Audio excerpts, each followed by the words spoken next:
Samuel qui nous rejoint, comme à chaque lundi, de Agora Underground. Votre podcast, il est tous les matins de 8 heures à 9 heures, si je ne me trompe C'est pas, ça, du sur, lundi au vendredi. sur YouTube, sur Facebook. Ça va bien, vos affaires, depuis votre changement de formule, vous avez l'air d'avoir quand même une croissance Bon, qui est intéressante. on l'a toujours eu, mais c'est d'avoir des vues quotidiens. Puis bon, étant donné qu'on se déconfinait, puis etc., le monde sont à leur barbecue, etc., le samedi, dimanche, ils veulent pas entendre deux trublions parler pendant 2 heures de philo. Tu sais.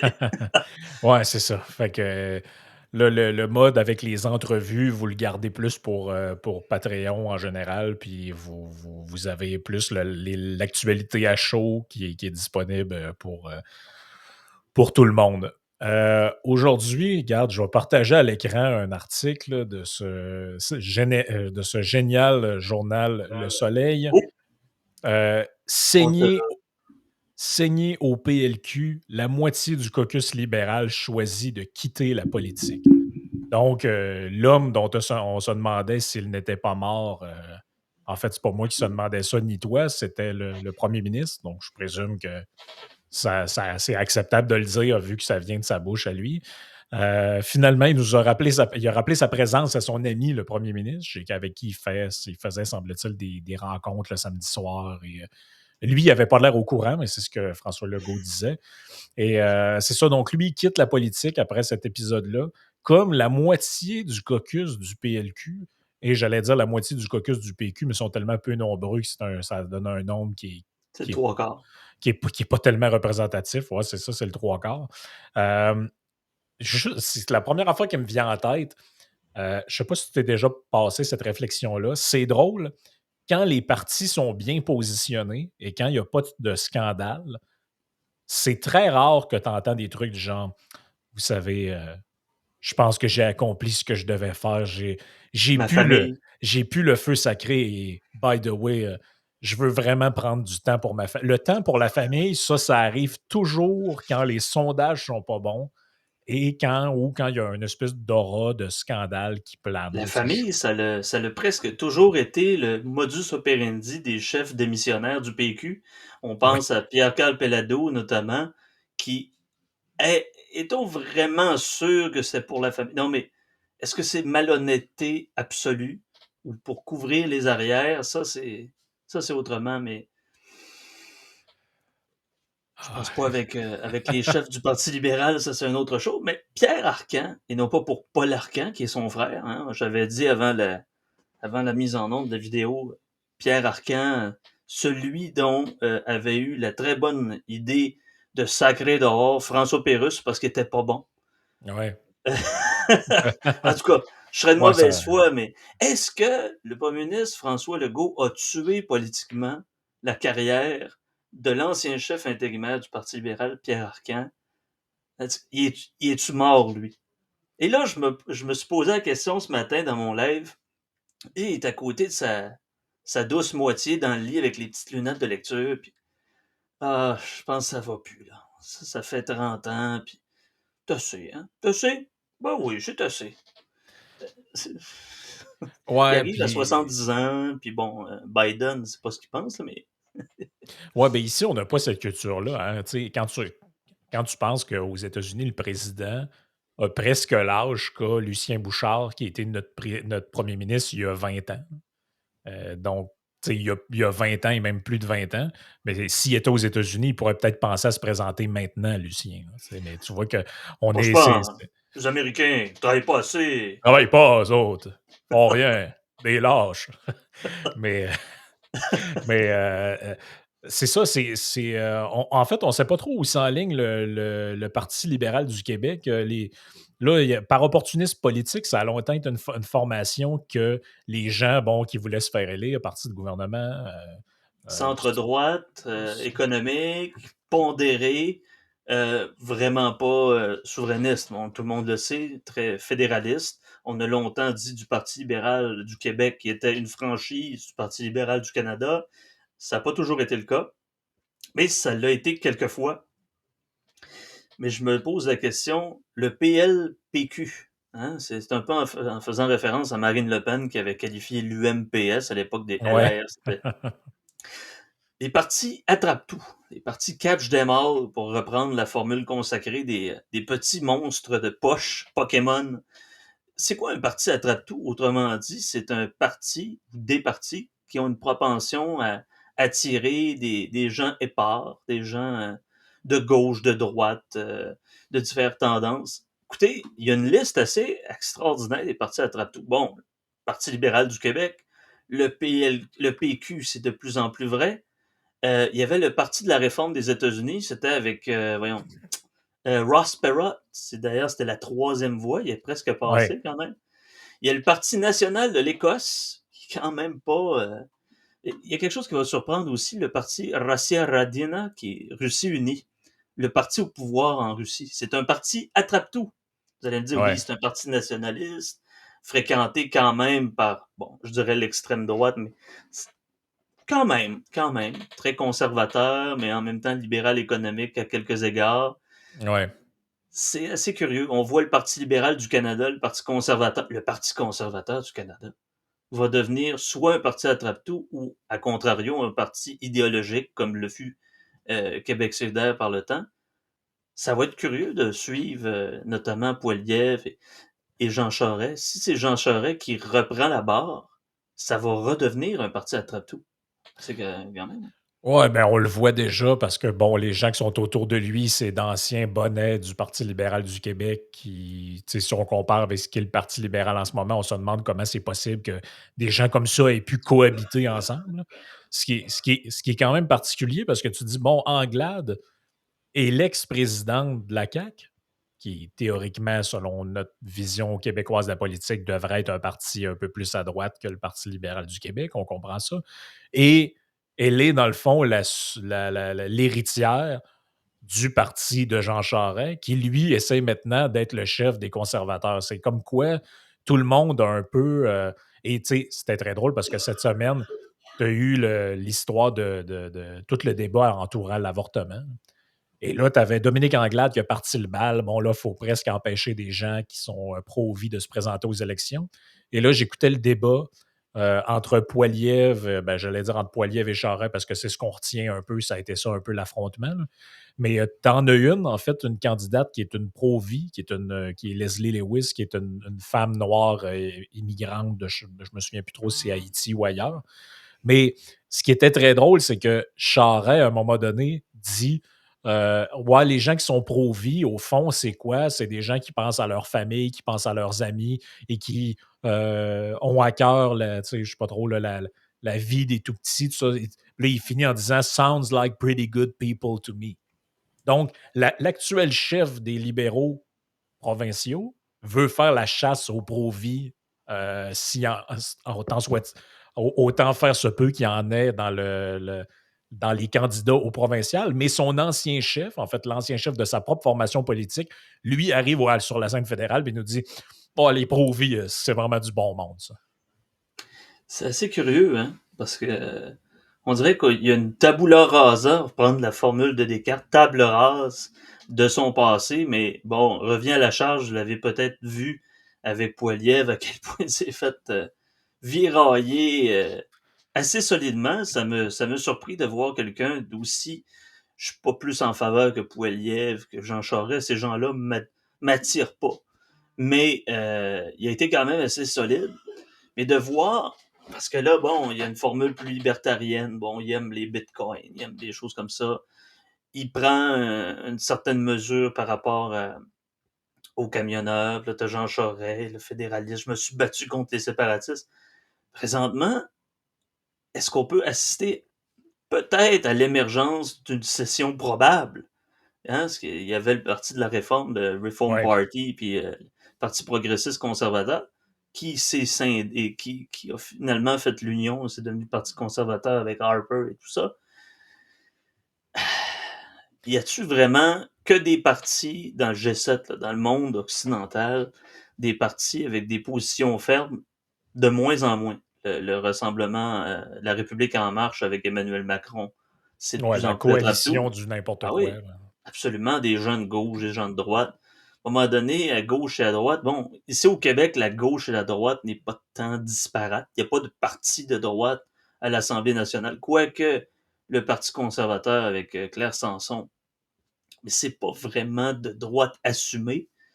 On le saura dans les prochains mois sûrement. Ben, c'est vu que le climat politique du Québec a toujours été très hostile à la droite, le cliché, c'est de dire à droite du centre ou de centre-droit, là. Ce qui veut, à toute fin pratique, rien dire, en fait. Mais si on fait le lien entre toutes ces affaires-là, là, je regarde un peu ce qui se passe en France avec, bon, là, au premier tour, tout le monde est dans la pureté idéologique. Au deuxième tour, là, tout le monde essaie de s'associer avec tout le monde. Je regardais Mélenchon qui essaie de faire une alliance avec les socialistes, les Verts, les communistes. Bon, OK, là, c'est une espèce de bouillabaisse un peu indigeste. Parce qu'au premier tour, tous ces gens-là sont ses ennemis et au deuxième tour, là, il faut que tout le monde marche main dans la main en vue des législatives pour essayer de de constituer une espèce de groupe à l'Assemblée nationale pour les législatives. D'ailleurs, ça Et va être le premier parti intersectionnel de France s'ils réussissent. Hein, on est pour la France écologique, socialiste, européaniste, humaniste. ouais, Rajouter c'est plein ça. d'onomastismes. Là, puis, Les gens de gauche aiment appeler les gens contestataires de droite les anti-toutes. Ben, de l'autre côté, on a les pro-toutes. Donc, eux sont pro-toutes, en fait, sont pro-environnement, sont pro-ci, sont pro-ça. Et puis, même si tout ça, à un moment donné, devient en contradiction avec, parce que, bon, on est pour l'augmentation de travailleurs, on est pour l'augmentation de la qualité de vie puis du salaire des travailleurs, mais en même temps, on est pour la décroissance. Là, tu te dis, je ne sais pas exactement comment on va pouvoir concilier l'augmentation de la richesse personnelle avec la décroissance. Il faudra qu'on me l'explique. Ça risque d'être assez compliqué. Mais l'espèce de trame de fond qu'on voit se dessiner, là. Bon, au Québec, on voit tous ces gens-là qui quittent la politique. La France, une espèce de recomposition politique alentour de nouveaux axes. Le fédéral, la guerre entre. J'ai l'impression que c'est un peu l'ancienne génération de politiciens qui se, f- se fait front, en fait, contre cette nouvelle génération-là qui arrive, autant c'est une génération de politiciens qui incarnent à quelque part le vide, mais aussi à quelque part l'idéologie, d'une certaine manière, très campé d'un bord ou encore très. Tu sais, l'exemple que je donnerais, c'est un Poilievre d'un bord et un Macron de l'autre. Bon, Macron est une nouvelle sorte de politicien, ces espèces de politiciens sans principe, sans trop de valeur. On est incapable de dire qu'est-ce qu'ils sont, est-ce qu'ils sont de gauche, de droite. En fait, c'est des espèces de symbiotes comme ça qu'on ne sait pas trop ce qu'ils sont. Et en même temps, tu as ces politiciens du passé qui arrivent comme ça, là, les Jean Charest de ce monde. Ça a été vraiment un clash. Hein. Tu sais, Poilievre, tu regardes le discours dans ce débat-là, c'est bon, les crypto-monnaies, l'inflation, tu sais, des affaires qui rejoignent plus un public jeune, euh, campé idéologiquement à un endroit bien précis, alors que Jean Charest arrive là et nous parle de ses luttes politiques d'il y a 30 ans. bravo, tu as été Capitaine Canada, etc. C'est Mais ça, tu as été vous capitaine devriez Canada en voir. 95. Moi, en 95, j'avais 5 ans. Là. C'est ça. Je veux dire, c'est- je comprends pas qui il va. Tu sais, à part quelques personnes aux cheveux blancs qui sont nostalgiques de cette époque-là, je vois pas exactement où tu peux capitaliser en disant, ben, Exact. élisez-moi, moi j'ai été capitaine Canada. Puis tu sais, là, on voit le départ de Pierre Arcan, on voit plein d'autres gens qui quittent le PLQ. J'ai l'impression qu'on assiste au désertement de la politique de cette espèce de vieille génération-là, accrochée à des patentes du passé. Parce que comme le PQ et le PLQ, tu l'as bien dit, c'est deux choses qui fonctionnent ensemble. Comme le PQ n'existe plus, les espèces de fédéralistes un peu caricaturaux qui au PLQ ne savent plus quoi faire. Fait Parce qu'ils qu'en vont au fait, Parti Canada.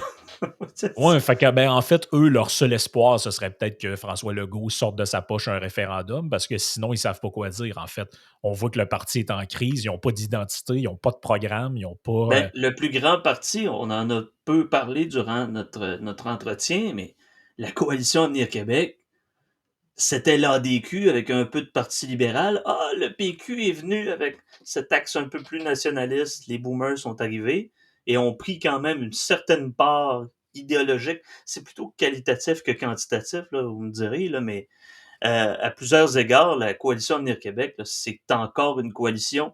Moi qui s'étais investi là-dedans, écoutez, au même titre, j'ai été membre du Parti conservateur avant. Je suis pas un grand militant ou quoi que ce soit, mais j'essaie de faire avancer certaines idées. Moi qui croyais que c'était la meilleure façon comment dire, des meilleures qualités des anciens partis, et je me suis retrouvé à dire que c'était plutôt l'inverse. C'était les pires défauts des anciens partis. les petites luttes intestines égocentriques. Bon, ça a toujours été ça dans la politique militante, vous nous avouerez. Au même titre que la jeunesse, là, la relève de la CAQ, c'est copie conforme de la jeunesse libérale. C'est Et ça exactement existe-tu, ça. ça, un jeune caquiste? Je me suis tout le temps posé Oh cette oui, question. ben oui, Mais absolument. qui sont ces gens-là? On dirait que on dirait que j'arrive pas à m'imaginer sociologiquement qui ça peut être. Ben, je sais pas si tu as déjà entendu parler de Étienne-Alexandre Beauregard, qui fricotent avec Mathieu Bock-Côté, des genres de nationalistes, par-ci, par-là, qui, du moins, sont des serfs idéologiques du grand gourou, là. On en parle Donc, souvent sur l'Agora. est-ce que c'est des gens qui sont un peu toujours dans l'idée qu'un jour, François Legault va redécouvrir Oui, la grande cause nationale? Ouais, OK, oui, ouais, ouais, je vois le oui, genre. oui. Et eux pensent Cons- eux Mathieu pensent qu'en faisant de Bock-Côté, l'entrisme à la CAQ, ils vont ben comme, oui, ouais. ben absolument. Comme moi, je fais de l'entrée avec le PCQ en espérant qu'il y ait l'option souverainiste, mais je pense pas. Un souverainiste de droite économique, ça existe encore, j'imagine. Mais tu regardes ça, ces gens-là, un peu comme Mathieu Bocoté, comment dire, mélangent la réalité avec leurs fantasmes. Et Mmh. ça se traduit par des chroniques, des livres innombrables, et ça fait des petites photos avec tout le monde, mais ou bref, la pensée de la population s'en fout. C'est l'idéal que doit pousser certaines personnes, mais à un moment donné, ça parle Mais à c'est personne. quand même, me semble qu'il y a quelque chose qui ne fonctionne pas là-dedans, dans le sens que pour faire un parti politique, bon, on l'a vu à l'époque du PQ, on le voit présentement avec le PCQ, tu as besoin d'une base militante forte, là, tu sais, qui va aller accrocher tes pancartes, qui va aller faire du porte-à-porte dans des circonscriptions. Et autant la CAQ, tu sais, semble quand même caracoler dans les sondages, bon, un 40% ici, 36% par là, 38%, bon, ça se situe dans ces eaux-là. Et je n'arrive pas dans mon entourage ou dans les gens que je vois, je n'arrive pas à trouver qui sont ces militants-là. Est-ce qu'on est revenu, est-ce que la CAQ est en train de devenir un peu comme dans le temps de la chanson de Loco Locas, Libérez-nous des libéraux, c'est-à-dire que les libéraux se font élire de manière majoritaire, mais quand tu parles aux gens, tout le monde les haït, tout le monde te dit que c'est des menteurs, mais ils finissent par Ben, rentrer pareil. parce qu'on parle jamais aux personnes aînées, là, les blanchons, comme appellerait le Doc Mayo, les petites têtes blanches. Ma grande tante appelait ça comme ça, donc j'ai le droit. Si une personne aînée peut dire tête blanche, je peux le dire aussi. Peut-être la tête blonde le dit aussi, mais euh, c'est exactement ça. La réflexion que je me faisais quand tu parlais, c'est tout le monde sont contre et finalement, ça va voter en catimini pour ce parti-là, mais je me pose la question, est-ce que il y aurait des transfuges libérales qui pourraient venir au PCQ? Je pense pas. Je pense Parce pas parce que bon, c'est tagué anti-vaccin, anti-mesure, et habituellement, ces gens-là, plus souvent qu'autrement, anthropologiquement, mon Dieu, ça en fait des adverbes, ouais, ils vont euh, choisir la facilité, ils choisiront pas la boîte, là. de facilité ou quelque chose Euh, de routinier, de sédentaire et de sécuritaire. ouais. Plus tu vieillis, plus tu deviens conservateur avec des Mais gros c'est guillemets, là. l'histoire de la CAQ, en fait. Tu sais, au début de la CAQ, Absolument. il y a juste des anciens Adéquis et quelques proches de Legault qui l'ont suivi. Et là, tout d'un coup, quand ça commence à faire 26-27%, ah, là, tout d'un coup, les gens qui veulent être élus arrivent. On a vu à l'époque un Gaétan Barrette arriver. On a vu bon, Dominique Anglade. On a vu, comment il s'appelle, le gars policier là, qui était. euh, Duchesneau, là, il y avait ça un moment Ah, donné, là. Duchesneau. Oui, Ouais, c'est ça. Duchesneau. On a vu ce genre de personnes-là arriver. Bon, là, quand on commence à passer un certain seuil, l'appel du pouvoir ou, dans tout cas, du prestige relié aux fonctions devient peut-être plus important ou prédomine sur la mauvaise réputation que peut On l'a avoir. vu avec les élections partielles dans Marie-Victorin. Qui est-ce qu'on a vu comme candidate et maintenant députée? C'était quelqu'un qui était réfractaire et qui était quand même assez syndicaliste. C'est pour ça, Ah c'est oui, un qui a autre dit du élément. mal de la CAQ 2 mois avant de se présenter avec eux, là. 2 mois, pas un an sur un Twitter, là. Imaginez ces mêmes gens-là qui, par exemple, prennent Gilles puis du moins André Arthur, comme c'est le cas présent, en remettant des vieilles histoires, en essayant de défaire l'image de quelqu'un, 2 mois avant son élection. Hmm. Euh, Mais est-ce que tu trouves pas qu'il y a une espèce tu sais, je parlais de la décomposition un peu de l'ordre politique, si on veut. J'étais un peu d'accord avec ce que je trouve malhonnête, c'est qu'il le fait maintenant que ça pourrait avantager le Parti québécois. Mais j'étais un peu d'accord avec Pascal Bérubé qui dit que il y a un risque là, qu'on se ramasse avec presque un parti unique au Oui, pouvoir au Québec aux prochaines élections parce que les gens doivent comprendre comment fonctionne. Ce que je trouve malhonnête, c'est qu'en fait, la manière dont le système électoral est fait au Québec a plus souvent qu'autrement avantagé le PQ. Entre autres, Lucien Bouchard a déjà été élu en ayant moins de votes au vote populaire que Jean Charest. Et euh, le Parti québécois, si vous regardez les intentions, les élections dans le passé, puis même le Parti libéral aussi, ils ont déjà eu, si je ne me trompe pas, dans un passé pas si lointain que ça, l'ADQ avait eu 27% dans une élection où la CAQ, je ne me rappelle plus lequel à ce moment-là, et avait eu quelque chose comme 14 députés. Et on appelle ça le la parti au distorsion pouvoir, électorale. oui, le parti au pouvoir avait eu 31, donc 4% de plus et avait eu genre comme 70 députés ou avec Mhm. ou 60 députés. Là, Et là, donc, je vois poindre l'idée d'une proportionnelle, mais à mais chaque fois, moi, personnellement, je suis contre cette idée-là parce que bon, pour toutes sortes de raisons, là, parce que si tu fais ça, ça vient aussi. Tu vas venir jouer dans, par exemple, la démocratie des comtés et des circonscriptions. C'est-à-dire que tu d'où vis dans un. l'idée d'un système mixte compensatoire comme en Allemagne, avec des régionales et à la majorité, ou un système qui est du moins à Ouais, deux parce que le vitesses. proportionnel pur, c'est une cochonnerie aussi. Là. C'est pas mieux que Absolument. c'est pas mieux que ce qu'on a en ce moment parce que tu te ramasserais avec des trucs stupides comme bon, ben, dans un certain comté, euh, 45% des gens ont voté pour tel parti, mais c'est pas grave, vu que la carte, on leur dessiné comme ça, toi, tu vas avoir un député d'un parti que personne n'a voté pour.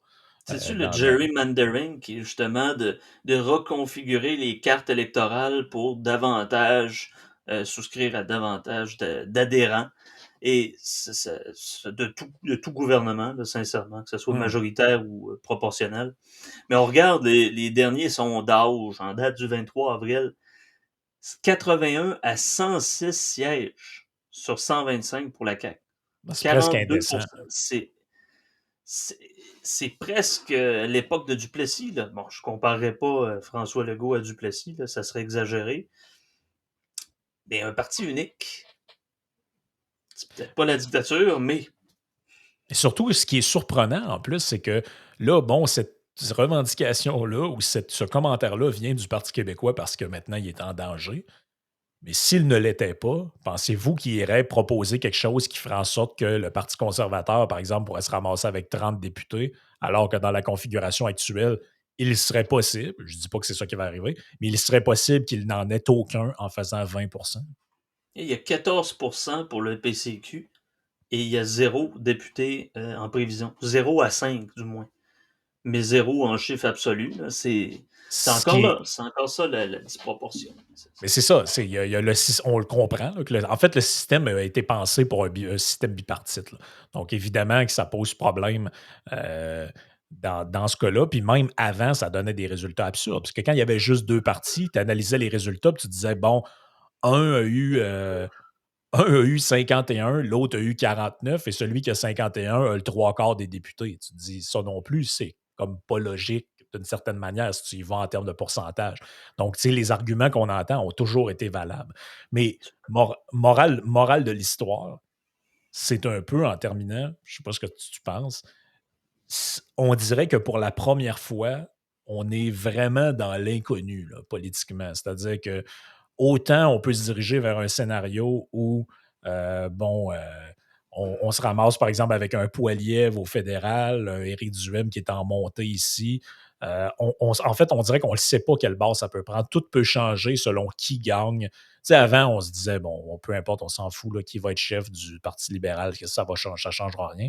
Mais là, on dirait que on voit ce qui se passe ailleurs, puis je pense pas que le Québec va être épargné très longtemps des tendances qu'on voit ailleurs, là, c'est-à-dire de la tendance populiste, la tendance à ce que les partis traditionnels, bon, s'effondrent au profit de nouvelles entités politiques. Tu sais, moi, je pense pas que si le Parti libéral et le Parti québécois viennent qu'à disparaître ou être très marginalisés, je pense pas que les gens qui veulent faire de la politique vont laisser le champ libre à la CAQ très longtemps. Il va y avoir la création d'une autre entité. Ben, le Euh, PQ et le Parti libéral devraient fusionner, là. Ce serait magique. Rendu là, ils n'ont plus rien à perdre. Bon, Québec solidaire, Parti québécois, non, ça n'a pas marché. Donc, il leur reste juste à fusionner les deux anciens. On les appellerait les anciens du Québec, tout simplement. Ni fédéralistes, ni souverainistes, on écarte tout ça. Il n'y a plus de discussion. Mais, excepté le petit troll que je viens de faire, je suis tout à fait d'accord avec toi. Et rappelons-le que, j'allais dire Henri, mais Robert Bourassa disait qu'un mois en politique, c'est une éternité. Mais c'est presque de moins en moins vrai, puisque l'instantanéité puis l'immédiateté de nos médias sociaux et compagnie fait que c'est ici et maintenant, on devient de plus en plus transcendant avec ça. Hum. J'imagine pas que la CAQ aura un coup d'éclat de scandale, à part Lyon électrique. Mais ça, il faut Ouais, faire attention, faut pas... ouais.